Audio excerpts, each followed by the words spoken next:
Hello and welcome to our Operation Citadelle AAR for the turn-based strategy game, Germany at War.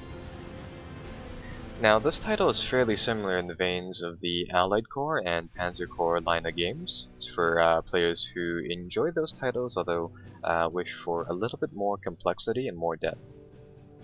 Operation Citadelle was the first portion of the Battle of Kursk. It was when the Germans tried to regain the strategic initiative. Our first objective will be breaching the Soviet defensive belt that they've set up here. First and foremost, we'll bring in our air support, a mixture of Junkers dive bombers and tactical bombers to whittle down the portion of the belt here. What we're going to do is that we're going to make a small breach inside their ranks here and then stream our tanks through it. The objectives inside this game are given successively. We're given 6 turns to take the first 3 initial objectives, and after that we will be given more, provided that we accomplish the initial few.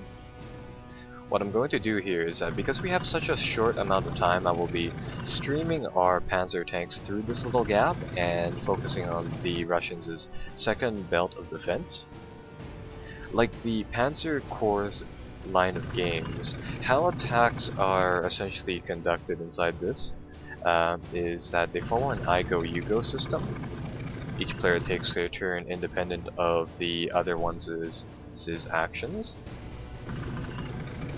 How flanking attacks are again simulated the same way as the Panzer Corps line of games. Essentially, if you stack multiple units near one particular target, the defender will be essentially given a debuff for the amount of units next to it, provided that they have unused attacks.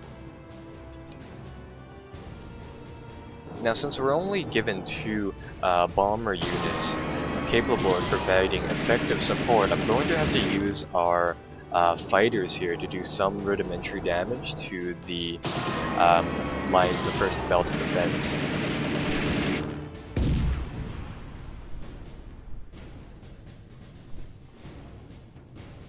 We're going to push up on this flank later on the second turn, because I want to use some of these infantry units and some of these auxiliary units to really drive forward. You may have noticed that, for one, multiple units start off with different health levels represented by the numbers under the little icon. Inside Germany at War, various different unit compositions are simulated. For example, the bigger units with the hit points exceeding 10 represent divisions, whereas gradually smaller units have less and less hit points. Here you're watching me select our reserve forces and essentially reassigning them reinforcements and more supplies such as ammunition and fuel. Depending on the level of realism, you may or may not have to think about resupplying your troops with fuel and ammunition and the associated costs that go along with this. The AI will be trying to use similar tactics against us. Likewise here, the Russian AI is bringing the full force of multiple units onto one of my panzer divisions. On the start of turn 2, the weather changes from being clear skies to cloudy with a little bit of rain. With that being said, our aerial operations will be affected. It looks like the Russians are trying to bring in some of their bombers, so I've decided to redeploy our fighters to take these targets out. Likewise, our reserves are actually being targeted. While they are now reinforced and fully geared, I've decided to send them to the front. On the front lines, the Totenkopf armored division has actually taken quite a little bit of a beating, so we're going to be sending them to the rear to refit with new equipment. The second line of Russian defenders will definitely be harder to take over than the first line. As some of you may have noticed, that the attacking troops get hit by the enemy artillery in a retaliatory barrage whenever we try to attack. Like the Panzer Corps against the line of games, whenever we try to attack an enemy unit that is covered by their artillery, we may have to suffer the retaliatory barrage. Now that we have tactical bombers and Stukas at the ready, we're going to deploy them over here. Once again, we're going to try to make a small breach and then send in our armored units. In conjunction with our artillery, we were actually able to pick off a few of the different emplacements set up here by the Russians. I'm going to try to use our infantry units and auxiliary battalions and whatnot, such as the Stugs and infantry here, to clear the way for my panzers. Later on inside the scenario, we will definitely not be as fully equipped as we are here, and it is important to keep our panzer divisions well stocked. On the enemy turn, a series of light attacks are essentially conducted upon our units. One of the important things to note is that the Russian attacks seem to be fairly mild, while they put up a good fight on the defensive. Essentially, the enemy defensive lines' bunker units will just kind of bleed themselves out on our troops. Likewise, their tanks will do a similar thing. The two things that we have to keep a watch out for right now is Russian armor such as T-34s and KV tanks appearing on the battlefield, as well as Russian air. On the start of the third turn, we have ample resources, so we are going to essentially rebuild the Totenkopf armored division. We're going to give them more men, more ammunition, and more fuel. Our tanks on the front lines look like they're doing fairly well for now, so we won't necessarily need to think about reinforcing them just yet.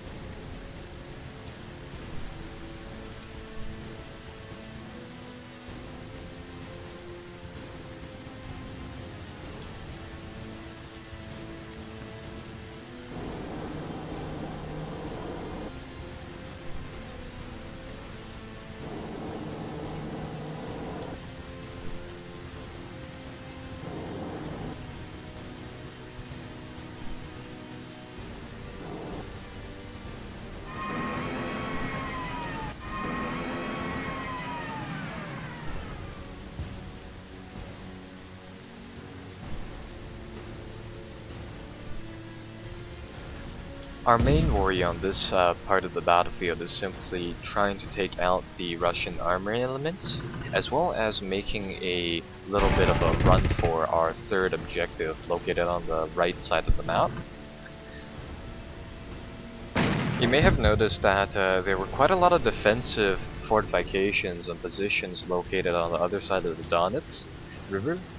Well, instead of actually going and piercing that line of defenses, I'm just simply going to bypass those by eliminating the weak defenders over here and going for Kroch, located on the right side of the screen, from our initial breach here.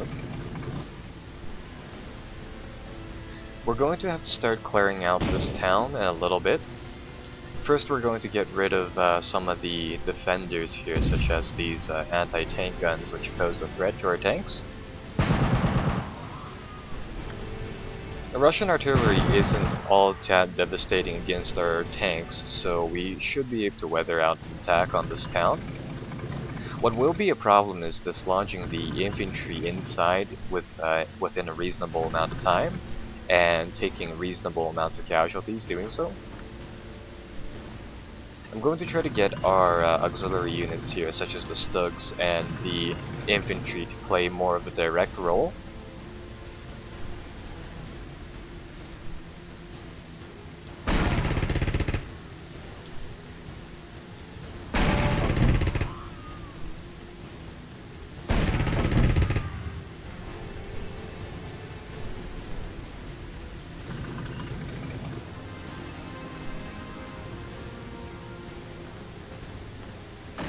The following Russian turn was fairly fast. The Russians did try to get a few bombs off on our troops, but apart from that, only minor retaliatory attacks happened.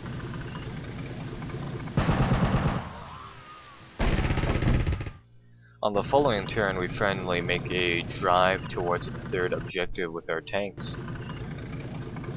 We have ample amounts of panzer divisions, so I figured I might as well commit 3 to that objective. 3 to take it, and then 1 to garrison it to hold from the wave of counterattacks.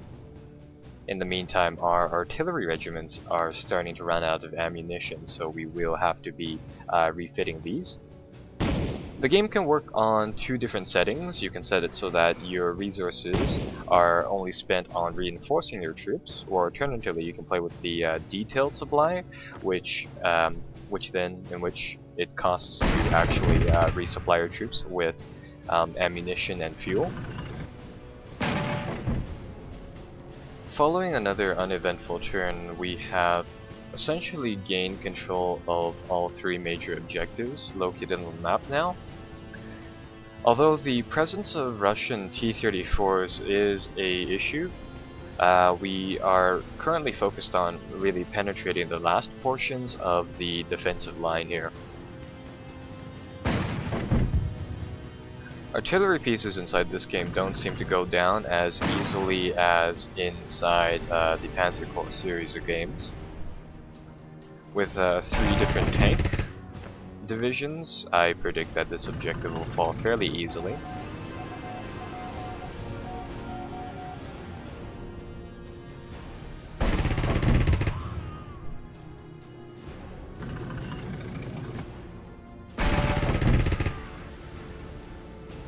One of the things special about the Russian artillery pieces is that the Russian ZIS line of weapons were actually meant to be both artillery pieces and anti-tank guns. They were a sort of multi-function tool, really, multi-function cannon, and I believe they were also supposed to function as flak batteries as well.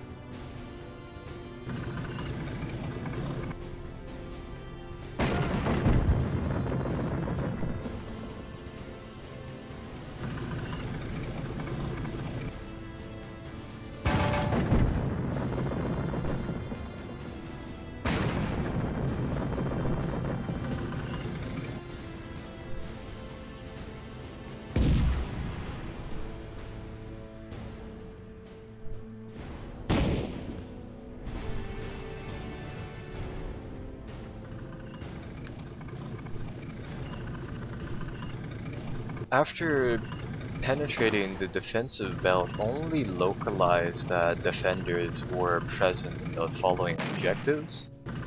Here you'll see that a massive Russian armored force was actually in the process of hitting one of our armored divisions. You may have noticed that on the map portion here, you'll notice that two of the 3 objectives inside the second series of positions here are actually undefended. The Russians seem to be focusing on this town mainly here with strong tank divisions on our left flank as well. Apart from that, there is very little resistance behind the Russian defensive belt. We're going to try to avoid taking down the enemy artillery pieces here and just entirely bypassing them. On this turn, mainly troop movement happened with the odd little bit of fighting here, trying to secure this village. Russian T-34s and KV-1s are definitely a match for our Panzer IV tanks. The best way to bring them down is actually with close air support in the form of Stuka bombers. Now, for the majority of the battle, I have been keeping our air units in the back here simply because they do require a little bit of ammunition. They had to resupply. Inside this game, you can actually specialize your troops with various different little perks. Inside the campaign, you will be able to keep a core amount of troops with you and essentially level them up as you go. Here what I've done is that I've gotten our Stuka dive bombers and I've given them the little bonus to attacking armored units, and I'm going to send these into the fray against the Russian armor.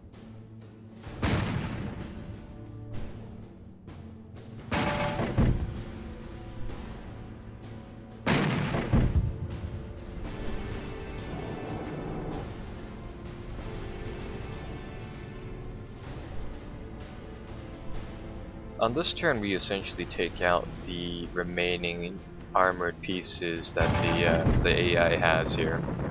Our dive bombers are fairly useful near this town, and our remaining Stugs and other divisions were actually able to clear out the majority of the enemy tanks. Our artillery is actually fairly effective by itself when taking on armored units.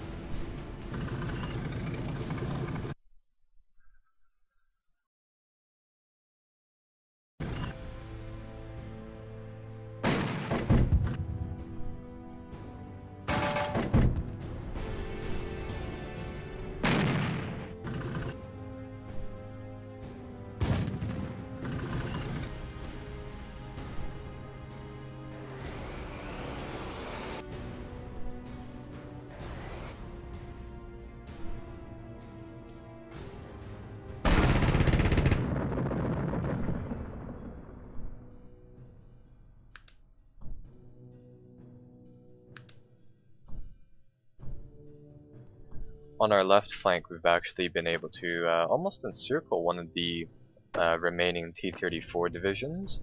As soon as that is eliminated, we should have no problem advancing.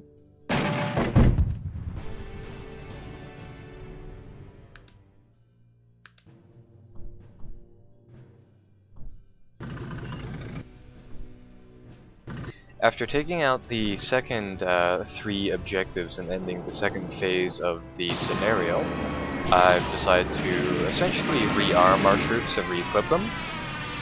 And now that they are essentially rearmed and refitted and resupplied with fuel, we are going to essentially push for the last 2 objectives, Kursk and another village over here over the river Sen.